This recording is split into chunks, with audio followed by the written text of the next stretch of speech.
হযরতে যুলকারনাইন তিনি যখন সূর্য অস্তমিত হওয়ার স্থানে গেলেন, হাত্তা ইজা বালাগা মাগরিবাশ শামসি ওয়াজাদাহা তাগরুবু ফি আইনিন হামিয়া। আল্লাহ তাআলা বলেন তিনি দেখলেন একটা পঙ্কিল জলাশয়, ঘোলা পানির ভিতরে সূর্যটা ডুবে যায়। আপনারা যারা সমুদ্র সৈকতে কক্সবাজার এবং কুয়াকাটা গেছেন, দেখবেন সূর্য যখন ডুবে যায়, সব সমুদ্রের পারে যখন ওপারে কিছু দেখা যায় না, ঘর নাই বাড়ি নাই, আর সাগরের পানি দেখবেন ঘোলা হয়, ঠিক কিনা বলেন? ওই সাগরের পারে যখন সূর্যটা ডুবে, মনে হয় যেন ওই কুয়াকাটা সমুদ্র সৈকতে গেলে মনে হয় যেন ডাইরেক্ট সূর্যটা ঘোলা পানির মধ্যে ডুবে যাচ্ছে, কথা ঠিক কিনা? তিনি দেখলেন সেখানে সূর্যটা পঙ্কিল জলাশয়ে ঘোলা পানির ভিতরে ডুবে যাচ্ছে। তিনি আর কি দেখলেন? ওয়াজাদা ইনদাহা কওমা। শুধু এই দৃশ্য দেখলেন তা না, সেখানে গিয়া তিনি একটি সম্প্রদায়কে পেলেন, একটি জাতি, একটি গোষ্ঠীকে পেলেন। ওয়াজাদা ইনদাহা কওমা। সেখানে গিয়ে একটা দলকে পেলেন, একটা জাতিকে পেলেন, একটা গোষ্ঠীকে পেলেন। তবে এই গোষ্ঠীটা ছিল বিধর্মী, যারা তাওহীদ মানত না, রিসালাত মানত না, আল্লাহ মানত না, আখিরাত মানত না। এই রকমের একটা বিধর্মী জাতিকে সেখানে তিনি দেখতে পেলেন। আল্লাহ তাআলা ওই জায়গায় হযরতে যুলকারনাইনকে ডাক দিয়া বললেন, কুলনা ইয়া যুলকারনাইন। আল্লাহ বলেন আমি বললাম হে যুলকারনাইন, ইম্মা আন তুআযযিবা ওয়া ইম্মা আন তাত্তাখিযা ফীহিম হুসনা। যুলকারনাইন, তোমার জন্য অপশন আমি দুইটা রেখেছি। তুমি যদি চাও এই জালেম সম্প্রদায় যারা আল্লাহ মানে না, তাওহীদ মানে না, রাসূলের রিসালাত মানে না, আখিরাত বিশ্বাস করে না, তুমি চাইলে তাদেরকে শাস্তিও দিতে পারবা। ওয়া ইম্মা আন তুআযযিবা, আপনি চাইলে, তুমি চাইলে আযাবও দিতে পারবা।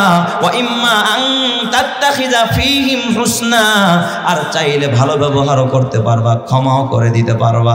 আমি তোমাকে দুইটা অপশনেই দিলাম।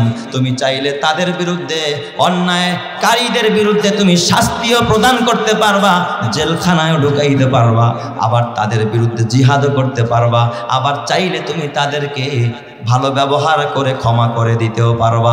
জোরে কোন সুবহানাল্লাহ।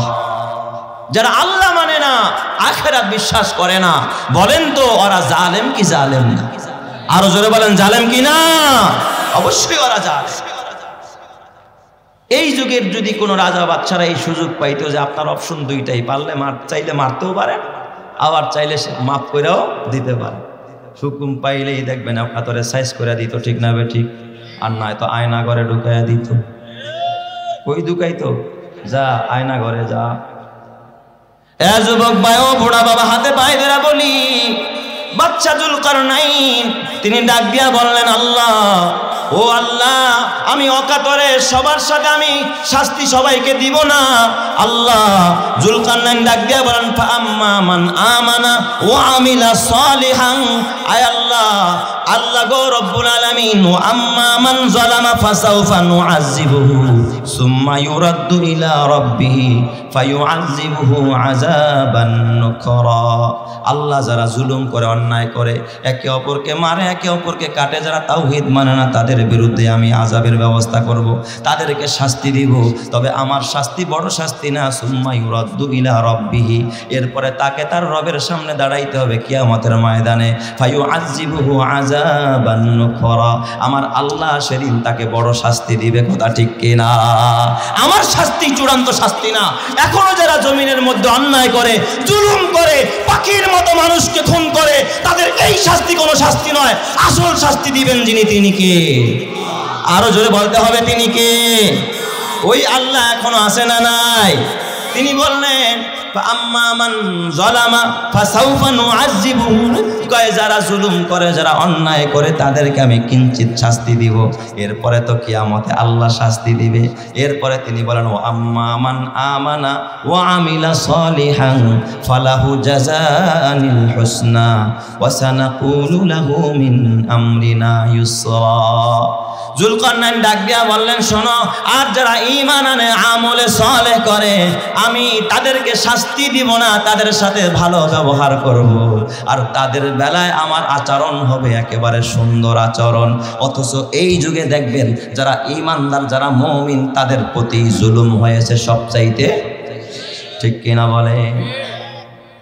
যারা মুমিন তাদেরকে আমি আযাব দিব না, শাস্তি দিব না, বরং তাদের সাথে আমি ভালো ব্যবহার করব। সুবহানাল্লাহ, জোরে কোন সব। এবং তাদের বিষয়টাকে আমি সহজ করে দিব। ওয়াসানাকুলু লাহু মিন আমরিনা ইউসরা, আমার পক্ষ থেকে তাদের ব্যাপারে সহজ হুকুম হবে, কোনো কঠিন হবে না। মাহফিলের জন্য, অনুমতির জন্য থানায় থানায় দৌড়াইতে হবে না, একবার এই অফিস আর একবার ওই অফিস, এত কষ্ট দিব না।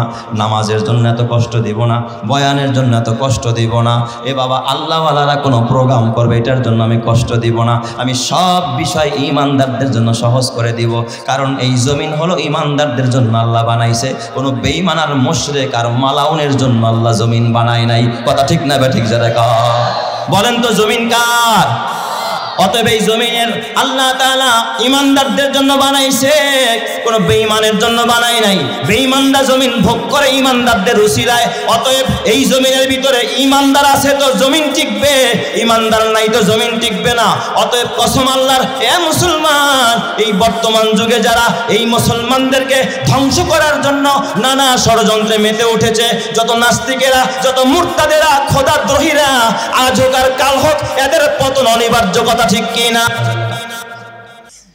তো কাফেররা দেখলো নবী মুহাম্মদকে তো আমরা দমন করতে পারছি না, কি করা? তো তৎকালীন তারা বুদ্ধি নেওয়ার জন্য তারা ইহুদিদের সাথে মশওয়ারা করলো যে ওরা খুব কৌশলী, ওদের সাথে একটু পরামর্শ করি। তো ইহুদিরা তারা পরামর্শ দিল যে মুহাম্মদকে যদি দমন করতে হয় এমন কিছু উদ্ভট প্রশ্ন করবা যেই প্রশ্নের জবাব মুহাম্মদ দিতে পারবে না। নাউজুবিল্লাহ বলেন সবাই। তো সেই প্রশ্নগুলো ছিল 3টা প্রশ্ন, যেই প্রশ্নের প্রেক্ষিতে আল্লাহ তাআলা সূরা কাহাফ নাজিল করেছেন। সেই প্রশ্নের ভিতরে একটা প্রশ্ন ছিল, ইহুদিরা শিখায়া দিছে মক্কার লিডারদেরকে, তোমরা জিজ্ঞাসা করবা যে ওই বাদশার নাম বলো যেই বাদশা গোটা পৃথিবী ব্যাপী শাসন করেছেন, গোটা পৃথিবী ভ্রমণ করেছেন, তার নাম কি? হ্যাঁ, কিভাবে তিনি ভ্রমণ করেছেন, তার বিস্ময়কর 3টা ভ্রমণের কথা তুমি উল্লেখ করো। তো ইহুদিরা বলছে এই কথাও যদি মুহাম্মদ সত্যিকারের নবী হয় তাহলে বলতে পারবে, আর যদি নবী না হয় তাহলে কশ্চিনকালেও বলতে পারবে না। আপনারা বলেন আমার নবী ওহির মাধ্যমে পরিচালিত, আমার নবীকে পরিচালনা করেন যিনি, তিনি কে? আমার নবী কি আমেরিকা দ্বারা পরিচালিত, রাশিয়া দ্বারা পরিচালিত, ভারত কর্তৃক পরিচালিত? আমার নবী কিসের মাধ্যমে পরিচালিত? ওহির মাধ্যমে পরিচালিত। আল্লাহ তাআলা জিবরাইলের মারফতে, ওহির মারফতে আমার নবীকে পরিচালনা করেন। ওরা যখন এই প্রশ্ন করেছে আল্লাহ তাআলা তখন এই আয়াত নাজিল করে দিস। সুবহানাল্লাহ কোন সবাই। ওয়ায়াসআলুনাকা আন যিলকারনাইন, হে নবী তারা আপনাকে যুলকারনাইন সম্পর্কে জানতে চাচ্ছে, যুলকারনাইন সম্পর্কে আপনাকে প্রশ্ন করতেছে। কুল সাআতলু আলাইকুম মিনহু যিকরা, নবী আমার আপনি মক্কার কাফেরদেরকে, বেদিনদেরকে বলে দেন আমি অচিরেই তোমাদের সামনে, তোমাদের কাছে হযরতে যুলকারনাইন সম্পর্কে কিঞ্চিত আলোচনা, কিঞ্চিত ধারণা আমি তোমাদেরকে প্রদান করব। এই কথা শিখাইয়া দিয়েছেন নবীকে কে? আল্লাহ। তো আমরা প্রথমেই আগে জানি যে যুলকারনাইন তার নাম কি। যুলকারনাইন অর্থ হলো 2 শিংওয়ালা। কর্নুন মানে শিং, আর করনাইন মানে 2টা শিং, 2 শিংওয়ালা বাদশা। তো যুলকারনাইনকে কেন যুলকারনাইন বলা হয়? ওনার আসল নাম হলো ইস্কেন্দার। আসল নাম কি? ইস্কেন্দার। কেউ কেউ বলেছেন সেকেন্দার, তাফসীরের কিতাবগুলোতে লিখে। তো ওনাকে কেন যুলকারনাইন বলা হয়? এর একটা অন্যতম কারণ হলো যে বাদশা যুলকারনাইন উনি মাথায় একটা মুকুট পরতেন, মুকুট, একটা রাজ মুকুট পরিধান করতেন, যেই মুকুটের 2 পাশে 2টা শিমলা ছিল, এমন ভাবে দাঁড়ানো মনে হয় যেন 2টা সিংহের মতো। সুবহানাল্লাহ বলেন সবাই। এই জন্য দুই শিংওয়ালা বাদশাহ, এই জন্য বলা হয়তো তাকে জুলকারনাইন, মানে দুই শিংওয়ালা বাদশাহ। এটা একটা কারণ লেখছে। আর প্রসিদ্ধ তাফসিরের কিতাব তাফসির ইবনে কাসিরের মধ্যে আল্লামা ইবনে কাসির রহিমাহুল্লাহ লিখেছেন যে না, এটা নয়, বরং ওনাকে জুলকারনাইন বলার কারণ হলো উনি পৃথিবীর দুই প্রান্ত ভ্রমণ করেছেন, পূর্ব দিক এবং পশ্চিম দিক। এই দুই প্রান্ত ভ্রমণ করার কারণে একটা পৃথিবীর যেহেতু দুই পাশ তিনি ভ্রমণ করেছেন, তার মানে এটা একটা কর্ণ, ওইটা আরেকটা কর্ণ, দুইটা শিং, বাকি দুই প্রান্ত। তো এই দুই প্রান্ত বুঝাইতে গিয়া ওনাকেই বলা হয়েছে জুলকারনাইন। সুবহানাল্লাহি ওয়া বিহামদিহি। আর কেউ কেউ বলছেন না, এই কারণে ওনাকে জুলকারনাইন বলা হয় নাই, বরং ওনাকে জুলকারনাইন বলার আরেকটা কারণ হলো যে উনি দুইবার জীবন পেয়েছে। একবার তো উনি জীবন পেয়েছে যখন জালেমের বিরুদ্ধে, অন্যায়ের বিরুদ্ধে যখন উনি প্রতিবাদ করেছেন। কোন কোন মুফাসসির লেখেন তখন ওনাকে সব জালেমরা একত্রিত হয়ে ওনাকে শহীদ করে দিয়েছেন, মেরে ফেলেছেন। পুনরায় আল্লাহ তাআলা ওনাকে পুনর্জীবন দান করেছেন। তো এই জন্য যেহেতু দুইবার জীবন ফিরে পেয়েছেন, এই জন্য ওনাকে কি বলা হয়? জুলকারনাইন বলা হয়। এছাড়াও আরো অনেক মুফাসসিরিন ইকরাম ভিন্ন ভিন্ন কারণও লিখেছেন যে ওনার মাথার মধ্যে দুইটা মোড়া, আমাদের মাথায় মোড়া হয় না, দুই পাশে এমনভাবে চুলের মধ্যে ডিজাইন মোড়া ছিল, চুলগুলো এমনভাবে দাঁড়ানো ছিল মনে হয় যেন দুই পাশে দুইটা শিংয়ের মতো দেখা যায়। এই জন্য ওনাকে জুলকারনাইন বলা হতো। সুবহানাল্লাহ জোরে কোন সবাই। তো এই বাদশা জুলকারনাইন, ওনার সম্পর্কে আল্লাহর নবী বললেন, আল্লাহ তাআলা নবীকে বলতে বললেন, কুল, হে নবী আপনি বলেন, সাআতলু আলাইকুম, অচিরেই আমি তোমাদেরকে শোনাবো, তোমাদেরকে পাঠ করে আমি জানাবো, মিনহু যিকরা, তার সম্পর্কে কিছু আলোচনা, কিছু ধারণা আমি তোমাদেরকে দিব। সম্পূর্ণ ডিটেলস আলোচনা তার ব্যাপারে করার মতো, কারণ কোরআন তো ইতিহাসের কিতাব নয়, যতটুকু দরকার ততটুকু ধারণা আমি এই কোরআনের মধ্যে আপনাকে দান করব। জোরে কোন সুবহানাল্লাহ। কুল সাআতলু আলাইকুম মিনহু যিকরা।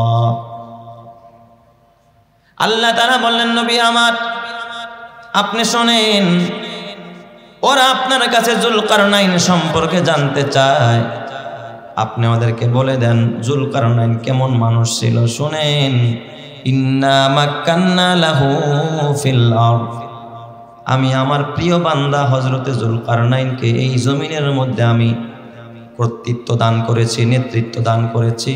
এই জমিনের ভিতরে আমার প্রিয় বান্দা, পছন্দের বান্দা হযরতে জুলকারনাইনকে আমি সুপ্রতিষ্ঠিত করেছিলাম। যারা কোন সুবহানাল্লাহ, আমি তাকে সুপ্রতিষ্ঠিত করেছি এই জমিনের মধ্যে। আল্লাহ যদি কারো ব্যাপারে বলে যে আমি তাকে সুপ্রতিষ্ঠিত করেছি, কর্তৃত্ব দিয়েছি জমিনের, বলেন লোকটা আসলেই সুপ্রতিষ্ঠিত কিনা? কথা কয় না কেন? আল্লাহ কি কখনো মিথ্যা কথা বলে নাকি? আল্লাহ কি কারো মিথ্যা প্রশংসা করে নাকি? করে না। নবী আমার আপনি বলে দেন, ইন্না মাক্কান্না লাহু ফিল আরদ, আমি আল্লাহ এই জমিনের ভিতরে আমার জুলকারনাইনকে, আমার প্রিয় বান্দাকে আমি আল্লাহ জমিনের কর্তৃত্ব দিয়েছিলাম, আমি জমিনের মধ্যে তাকে প্রতিষ্ঠিত করেছিলাম। এ বাবা অবৈধভাবে প্রতিষ্ঠিত করে নাই, অবৈধভাবে অন্যায়ভাবে প্রতিষ্ঠিত করে নাই, বাকশাল কায়েম করে জমিনে তিনি প্রতিষ্ঠিত হন নাই, চুরি আর ডাকাতি করে, জুলুম করে, এ বাবা অস্ত্র ঠেকায়া প্রশাসনের মুখে মানুষকে জিম্মি করে তিনি প্রতিষ্ঠিত হন নাই, বরং তাকে এই জমিনের বিরুদ্ধে, এই জমিনের মধ্যে মাজলুমের পক্ষে, জালেমের বিরুদ্ধে লড়াই করে তাওহীদের দাওয়াতের মাধ্যমে এই জমিনে তাকে সুপ্রতিষ্ঠিত করেছেন যিনি, তিনি কে? ওই আল্লাহ এখনো আছে না নাই? অন্যায়ভাবে তিনি প্রতিষ্ঠিত হয় না। আমাদের দেশে দেখবেন অনেকেই অন্যায়ভাবে প্রতিষ্ঠিত হয়, বহু টাকার মালিক হয়, গাড়ি বাড়ি, ইন্ডাস্ট্রি, মিল ফ্যাক্টরির অভাব নাই, কিন্তু সব করছে অবৈধ টাকা দিয়ে, আছে না নাই? এটাকে সুপ্রতিষ্ঠিত বলে না।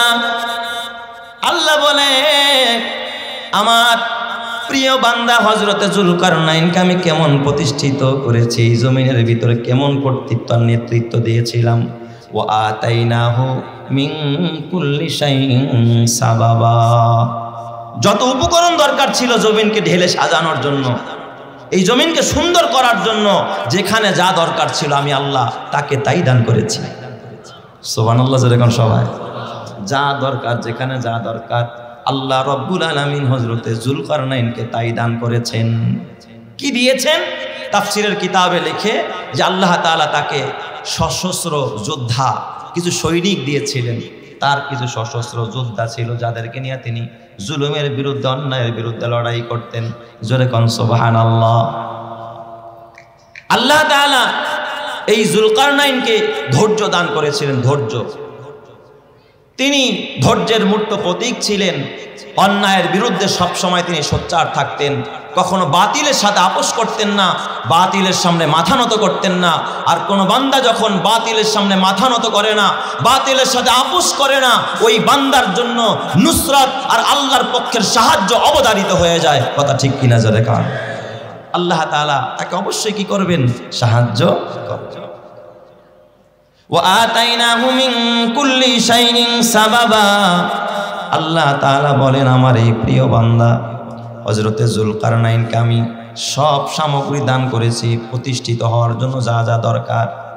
আমি আল্লাহ অস্ত্র দরকার তাকে অস্ত্র দিয়েছি, বাহিনী দরকার বাহিনীও দিয়েছি, শিক্ষা দরকার শিক্ষাও দিয়েছি, ধৈর্য দরকার ধৈর্যও দান করেছি। হযরতে যুলকারনাইন সফরের জন্য তার গাড়ি নাই, তার বিমান নাই, কামান নাই। আল্লাহ তাআলা বলে তার সফরের জন্য আমি এমন এক কারামতের ঘোড়া দান করেছিলাম, যেই ঘোড়ায় উনি সওয়ার হতেন। একটু ব্যতিক্রমী ঘোড়া ছিল। ঘোড়ায় উঠে যখন একবার চাবুক মারতেন, ঘোড়াটা কয় মানুষের দৃষ্টি সীমা যেখানে গিয়া শেষ হয় ওই জায়গার মধ্যে এক লাফে ঘোড়াটা অত দূরে গিয়া পড়তো। জোরে কোন সুবহানাল্লাহ। এই ঘোড়ায় চড়ে তিনি পৃথিবীটাকে 3 বার ভ্রমণ করেছেন। জোরে কোন সুবহানাল্লাহ। কয়বার? 3 বার। গোটা পৃথিবীটা সূর্যোদয় থেকে নিয়ে অস্তমিত হওয়া পর্যন্ত, দক্ষিণ মেরু থেকে উত্তর মেরু পর্যন্ত। আল্লাহ তাআলা ডাক দিয়া বললেন, এই সুপ্রতিষ্ঠিত বান্দা হযরতে যুলকারনাইন, যাকে আমি আল্লাহ এই জমিনের ভিতরে কিভাবে সুপ্রতিষ্ঠিত করেছি।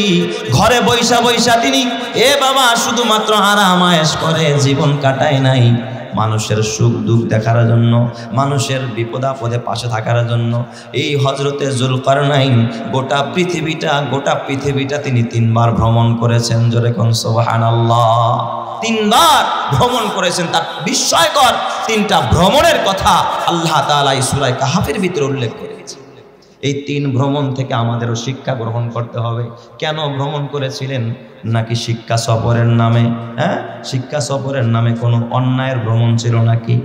আমাদের দেশের বর্তমানে যত শিক্ষা সফর আছে, আমি তো বলি এইগুলো শিক্ষা সফর না, এইগুলো হলো টিকটক সফর।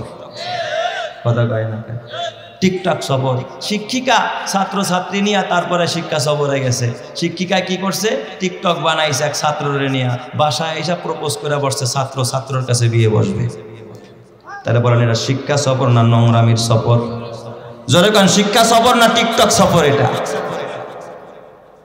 কপাল পোড়া খবরদার। হযরতে যুলকারনাইন আল্লাহ তাআলা বলেন পবিত্র কোরআনের ভিতরে, আল্লাহ তাআলা বলেন ফাতবা সাবাবা। হযরতে যুলকারনাইন তিনি এই উপকরণগুলো গ্রহণ করে যখন সফর করা আরম্ভ করলেন, তার প্রথম বিস্ময়কর ভ্রমণ ছিল পশ্চিম দিকে, পশ্চিম প্রান্তে তার প্রথম ভ্রমণ ছিল, প্রথম সফর ছিল। বলেন তো সূর্য অস্তমিত হয় কোন পাশে? কোন প্রান্তে? পশ্চিম প্রান্তে। হযরতে যুলকারনাইনের প্রথম সফর ছিল পশ্চিম প্রান্তে। তিনি পশ্চিম দিকে ভ্রমণ করা আরম্ভ করলেন। আল্লাহর কোরআন থেকে বলি, আল্লাহ তাআলা বলে ফাতবা সাবাবা হাত্তা ইজা বালাগা মাগরিবাশ শামসি ওয়াজাদাহা তাগরুবু ফি আইনিন হামিয়া। আল্লাহ তাআলা ডাক দিয়া বলে, আমার এই প্রিয় বান্দা উপকরণগুলো ব্যবহার করে যখন পশ্চিম প্রান্তে যেখানে সূর্য অস্তমিত হয় ওই জায়গার মধ্যে যখন গেলেন, তিনি গিয়ে দেখেন তাকরুবু ফি আইনিন হামিয়া, এই সূর্যটা পঙ্কিল জলাশয়, ঘোলা পানির ভিতরে সূর্যটা অস্তমিত হয়ে যাচ্ছে। সুবহানাল্লাহ। কোথায় অস্তমিত হচ্ছে?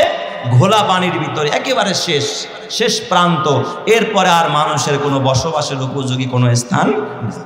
পশ্চিম প্রান্তে গেলেন হযরতে যুলকারনাইন। সেখানে গিয়া তিনি কি দেখলেন? যুলকারনাইনের সফরের উদ্দেশ্য 3টা। 1 নম্বরের উদ্দেশ্য হলো সংস্কার। যদি সেখানে অন্যায় দেখে সেটাকে সংস্কার করা, কোনো সমস্যা দেখে সমাধান করা। 2 নম্বরে তার সফরের মাকসাদ ছিল দাওয়াত। সুবহানাল্লাহ। জোরে কোন সবাই?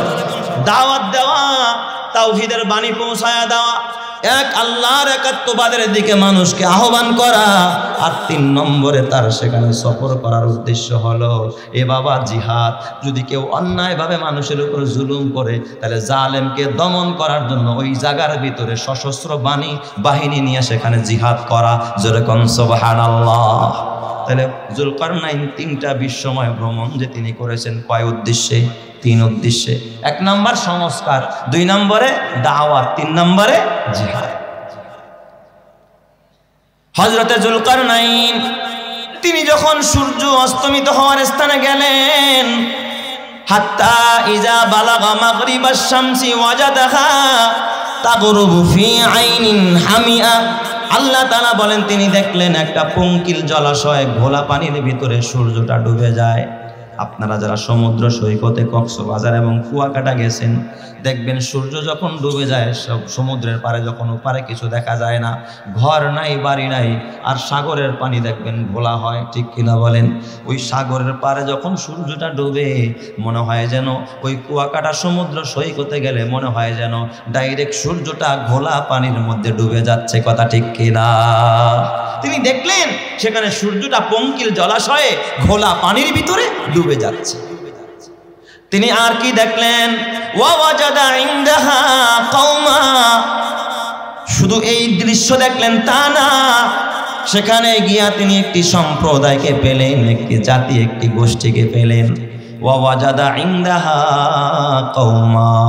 সেখানে গিয়ে একটা দলকে পেলেন, একটা জাতিকে পেলেন, একটা গোষ্ঠীকে পেলেন। তবে এই গোষ্ঠীটা ছিল বিধর্মী, যারা তাওহীদ মানত না, রিসালাত মানত না, আল্লাহ মানত না, আখিরাত মানত না। এই রকমের একটা বিধর্মী জাতিকে সেখানে তিনি দেখতে পেলেন। আল্লাহ তাআলা ওই জায়গায় হযরত যুলকারনাইনকে ডাক দিয়া বললেন, কুলনা ইয়া যুলকারনাইন।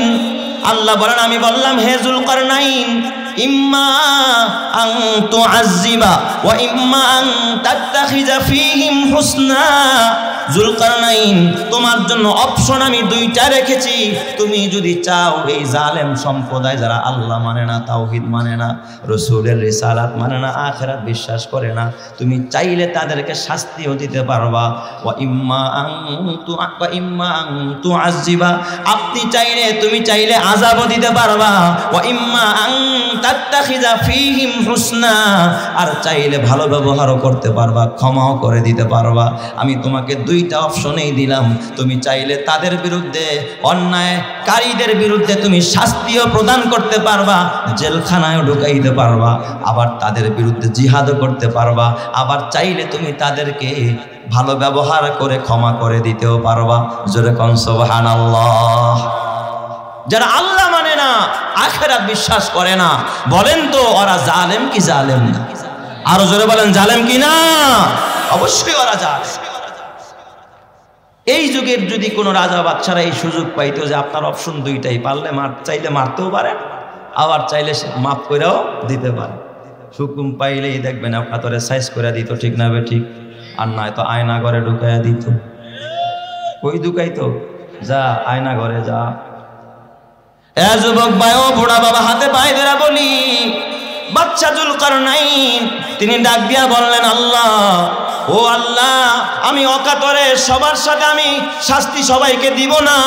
আল্লাহ, যুলকারনাইন ডাক দিয়া বলেন, ফাআম্মা মান আমানা ওয়া আমিলা সালিহান। আয় আল্লাহ, আল্লাহ গো রব্বুল আলামিন, ওয়া আম্মা মান যালামা ফাসাউফা নুআযিবুহু সুম্মা ইউরাদ্দু ইলা রাব্বিহি ফায়ুআযিবুহু আযাবান নুকরা।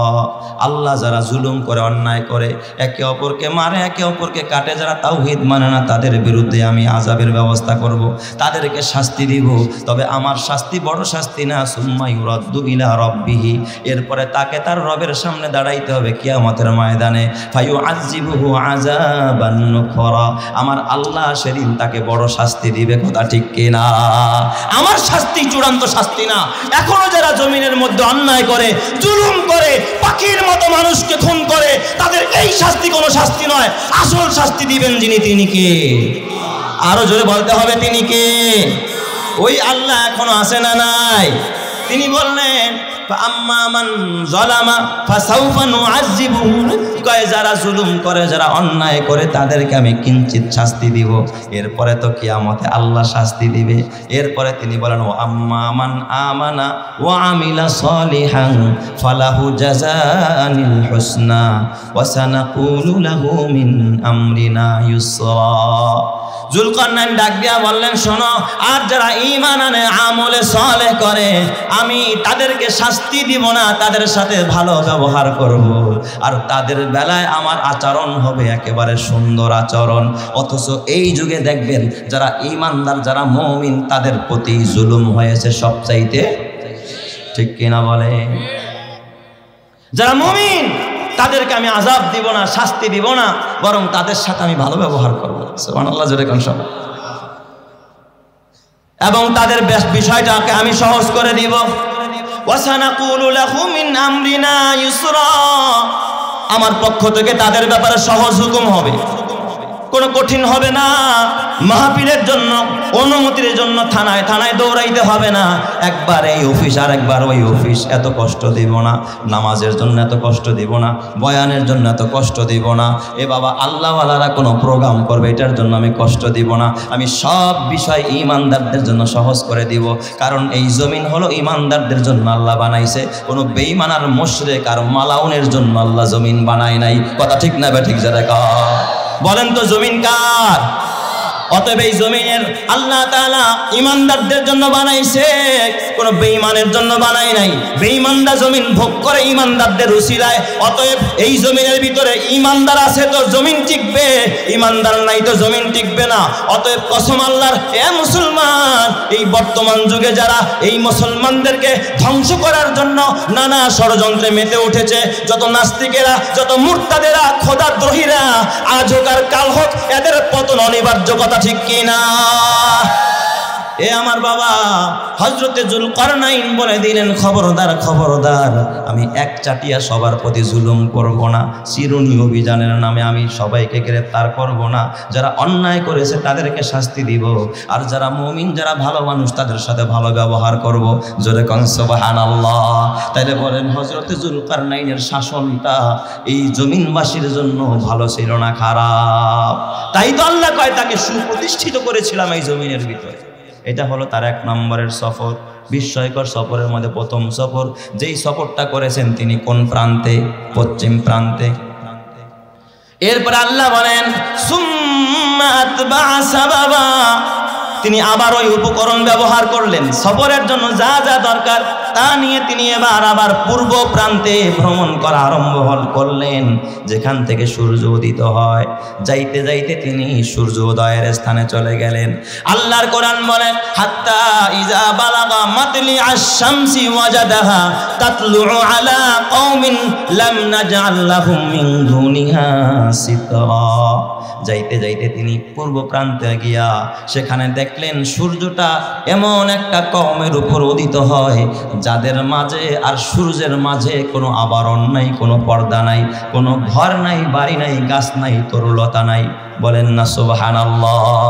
তিনি সেখানে গিয়ে এক আজব দৃশ্য দেখলেন। আমি তো এই তাফসীর পড়ে হতচকিত হয়েছি, কেমন এক জাতি। যা দেখলেন কিছু মানুষ সেখানে বসবাস করে, কিন্তু এই মানুষের উপরে সূর্যটা এমনভাবে ওঠে যে সূর্যের আলো থেকে বাঁচার জন্য না কোনো ছাউনি আছে, না কোনো ঘর আছে, না কোনো লতাপাতা আছে, না কোনো বৃক্ষ আছে, না তাদের গায়ে কোনো পোশাক আছে। তারা গর্তের মধ্যে বসবাস করত।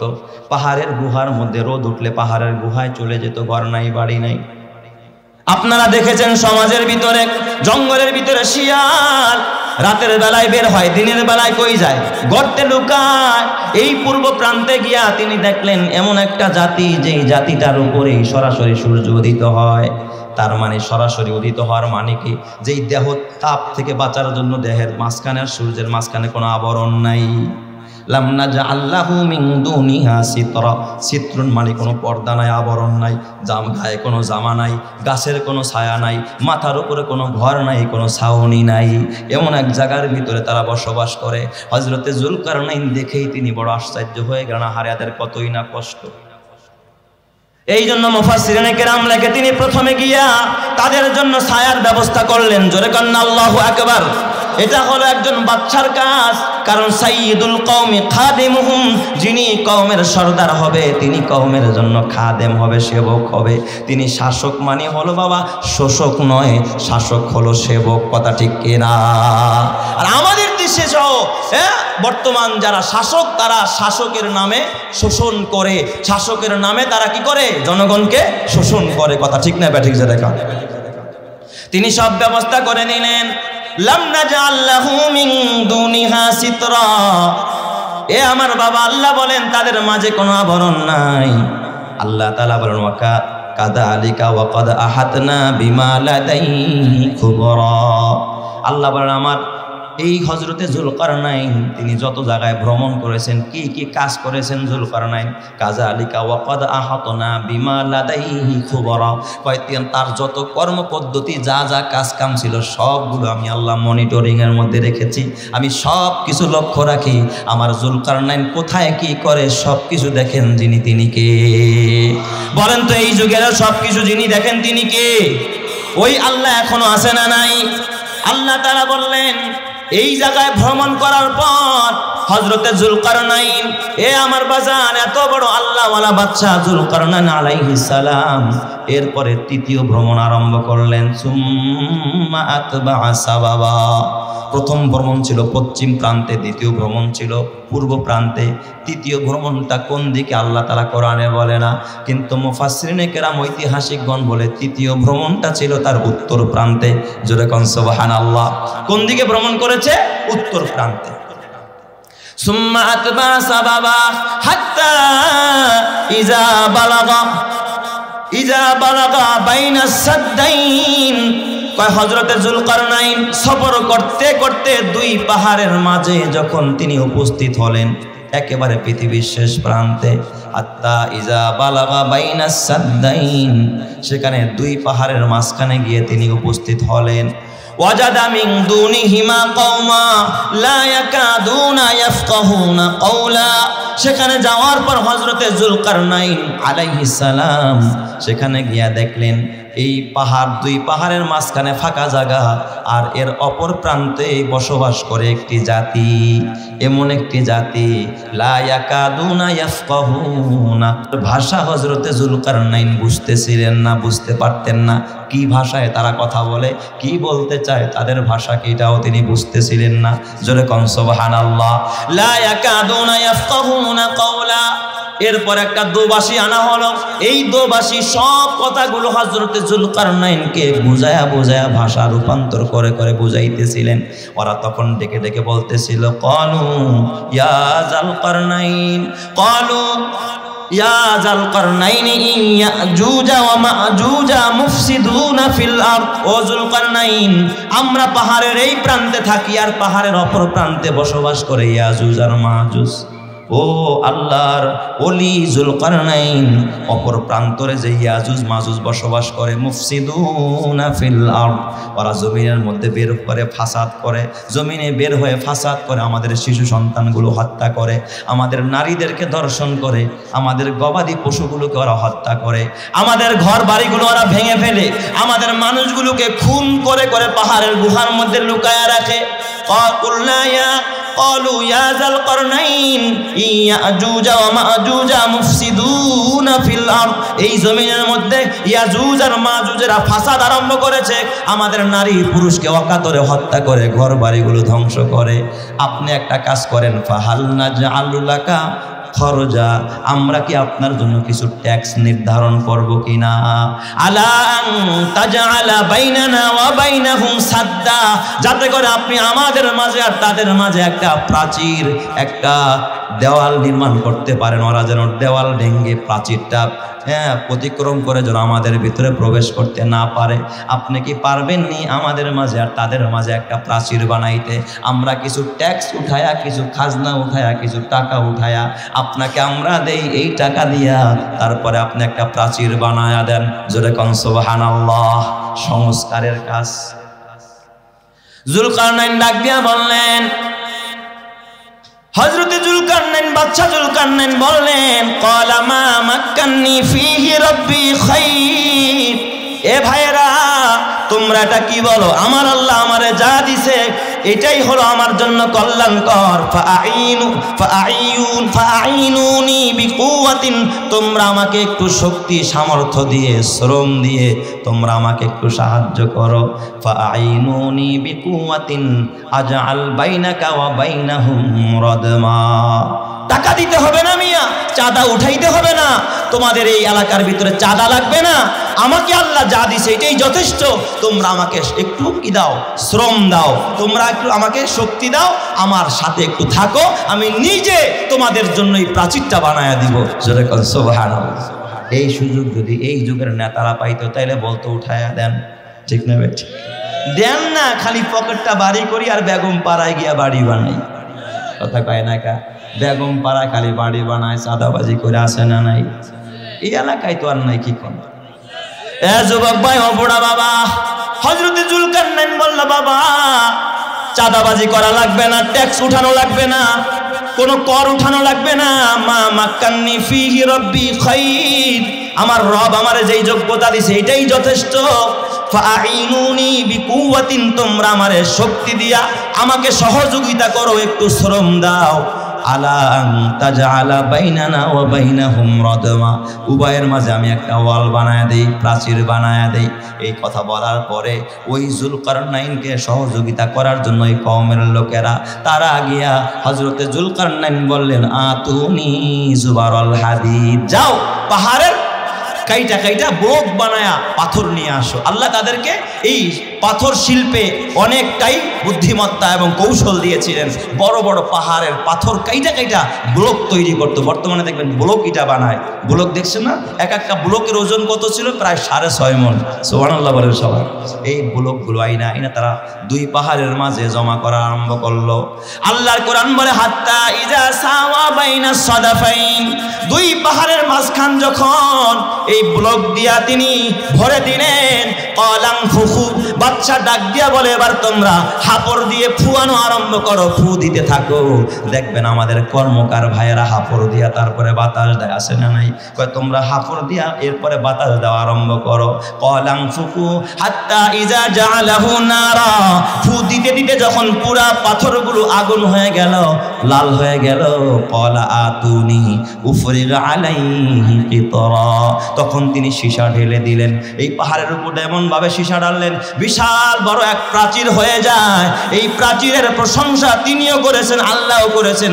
আল্লাহ বলে, ফামাস্তাতাউ আইয়াজহারুহু ওয়া মাস্তাতাউ লাহু নাকাবা, তারা এই পাহাড় ডিঙ্গা আর ইয়াজুজ মাজুজ আসতে পারে না, এবং আসবে তো দূরের কথা, এই প্রাচীরটাকে ছিদ্র করার মতো তারা কোনো শক্তি পায় নাই। জোরে জোরে কন্না আল্লাহু আকবার।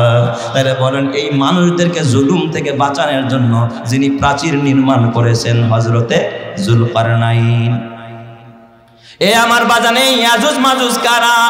এত বড় নাফরমান, এত বড় নাফরমান, কিয়ামতের আগে যাদের আবির্ভাব হবে, এই ইয়াজুজ মাজুজ কারা? তাফসীরের কিতাবের মধ্যে লেখে ওদের 21টা শাখা আছে, 22টা দল আছে। এই 22 দলের ভিতরে 21 দলকে হযরতে জুলকারনাইন প্রাচীর দিয়ে তাদেরকে ঘিরে রাখছে, তারা আর হামলা চালাইতে পারে নাই। তবে একটা দলকে এখনো বেষ্টন করে রাখতে পারে নাই, এই দলটা এখনো বাহিরে আছে। মুফাসসিরিনে কেরাম এই ব্যাখ্যা করতে গিয়ে অনেকেই হিমশিম খেয়েছে যে 21 দলকে বন্দী করলো, একটা দল কেমনে বাহিরে রইল, আর এই দলটাই বা কারা? আপনারা বুঝতে চাইতে পারেন, হুজুর ইয়াজুজ মাজুজ কারা? ইয়াজুজ মাজুজ কোনো প্রাণীর নাম না, কোনো হিংস্র কোনো প্রাণীর নাম না। ইয়াজুজ মাজুজও মানুষ। ইয়াজুজ মাজুজও কি বলেন? মানুষ। এরা বনি আদম, আদম সন্তান, হযরতে নূহ আলাইহিস সালামের অধস্তন সন্তান তারা, এরাও মানুষ। ইয়াজুজ মাজুজরাও কি বলেন? মানুষ। তাদের কিছু আলামত হাদিসে আসছে যে নাক বোসা হবে, মুখটা চ্যাপ্টা হবে, আরো কিছু আলামত আছে ইয়াজুজ মাজুজের। তার মানে 21 দলকে জুলকারনাইন বন্দী করছে, একটা দলকে বন্দী করতে পারে নাই। বেশিরভাগ মুফাসসিরিনে কেরাম লেখেন, অধিকাংশ মুফাসসিরগণ লেখেন, এই একটা দলই হলো ওই ইহুদিরা। এক দল কারা?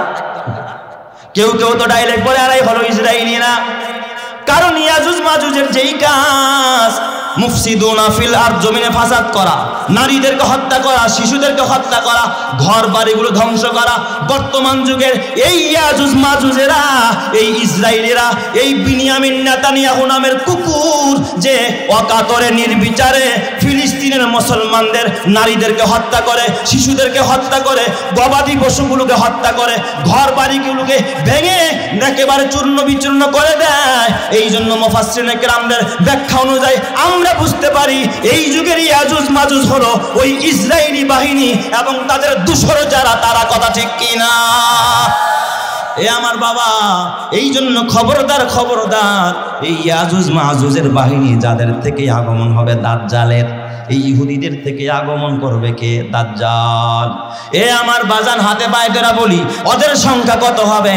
আমার আল্লাহ কিয়ামতের ময়দানে হযরতে আদম সফিউল্লাহকে ডাক দিবে, ইয়া আবুল বাশার আইনা আনতা, আবুল বাশার তুমি কোথায়? তাআল হিনা। আবুল বাশার আদম নবী সামনে চলে যাবে, আল্লাহ তাআলা ডাক দিয়ে বলবে, আবুল বাশার তোমার সন্তানদের ভিতরে এ আবুল বাশার জাহান্নামীদেরকে তুমি আলাদা করে ফেলো, জাহান্নামীদেরকে আলাদা করো। হযরতে আদম সফিউল্লাহ ডাক দিয়ে বলবে, আল্লাহ আমি কয়জনকে আলাদা করব, কিভাবে আলাদা করব? আমার আল্লাহ ডাক দিয়া কয়, ও আবুল বাশার, ও আদম, তুমি 1000-এর ভিতরে 999 জনকে জাহান্নামে দিয়ে দাও, একজন বাদে। কয়জন বাদে? একজন বাদে। এই হাদিস শোনার পর সাহাবায়ে কেরাম কান্নায় ভেঙে পড়লেন, ইয়া রাসূলুল্লাহ, ইয়া হাবিবাল্লাহ, 1000-এর মধ্যে যদি আল্লাহ 999 জনকে জাহান্নামে দেয়, একজনকে যদি জান্নাতে দেয়, তো আমাদের বাঁচার রাস্তা নাই। আল্লাহর নবী বলে দিলেন, শোনো, ওই 9000 আরে 999 জন হবে ইয়াজুজ মাজুজের অন্তর্ভুক্ত। তার মানে তাদের সংখ্যা কত? এই বনি আদমের ভিতরে ইয়াজুজ মাজুজের সংখ্যা কম না বেশি? সাধারণ মানুষের চাইতে বনি আদমের ভিতরে ইয়াজুজ মাজুজের সংখ্যা অনেক গুণ বেশি। ওরা 999 জন যাবে জাহান্নামে। এ যুবক ভাই, খবরদার খবরদার, এই জমিনেও যারা ফাসাদ করে, মুসলমানদের রক্ত নিয়ে, মুসলমানদের ঈমান নিয়ে যারা চিনিমিনি খেলে, এরাও সেই ইয়াজুজ মাজুজের উত্তরসূরি। কথা ঠিক কিনা? জোরে কন। এ আমার বাবা, খবরদার খবরদার, এই জমিনের মধ্যে কোনো আলেমকে ফাসাদ করতে দেখছেন নাকি আপনারা? কোনো আলেম চাঁদাবাজি করে না, কোনো উলামায়ে কেরাম মানুষকে খুন করে না, কারো ঘর বাড়ি দখল করে না, কোনো উলামায়ে কেরাম ক্ষমতার জন্য দেখবেন মানুষকে গুম করে না, মানুষকে মাটির নিচেও পুঁতে রাখেন। কসম আল্লাহর। তারপরেও যারা উলামায়ে কেরামদেরকে জঙ্গি তোকমা দেয়, বর্তমানে দেখবেন জাতিসংঘ এ বাবা আল্লাহওয়ালাদেরকে, ইমানদারদেরকে জঙ্গি বলে গালি দেয়। অথচ এই যে ইসরায়েলিরা যে কিভাবে নির্বিচারে হামলা চালাইতেছে, তাদের বিরুদ্ধে কোনোদিন তারা জঙ্গি তোকমা দিল না, তাদেরকে উগ্রবাদী বলল না। অথচ মুসলমান যারা নিরহ ঠান্ডা মেজাজি, তাদেরকেই গালি দেয়। বুঝতে হবে এই যুগের ইসরায়েলের দোসর যারা, চাই সে আমেরিকা হোক, চাই সে ভারত হোক, এরাও বাবা ওই ইয়াজুজ মাজুজের বংশধর। কথা ঠিক কিনা? এ আমার বাবা, আলেম ওলামারা তোমার দুশমন না, আলেম ওলামারা তোমাদের বন্ধু। এই জমিনে তোমার বিপদের সময় সবচেয়ে বেশি উপকারে আসে কারা? আলেম ওলামারা। এ আমার বাবা, এই জামিয়া মুহাম্মাদিয়া শামসুল উলুম মাদ্রাসা, এই শিবচরের জন্য রহমত, কোনো সন্দেহ আছে নাকি? কারণ যেই পরিমাণ অন্যায় প্রতিটা ঘরে ঘরে হয়, গুনার সায়লাভ প্রতিটা মহল্লায় মহল্লায় হয়। এই গুনার কারণে গজব আসার কথা।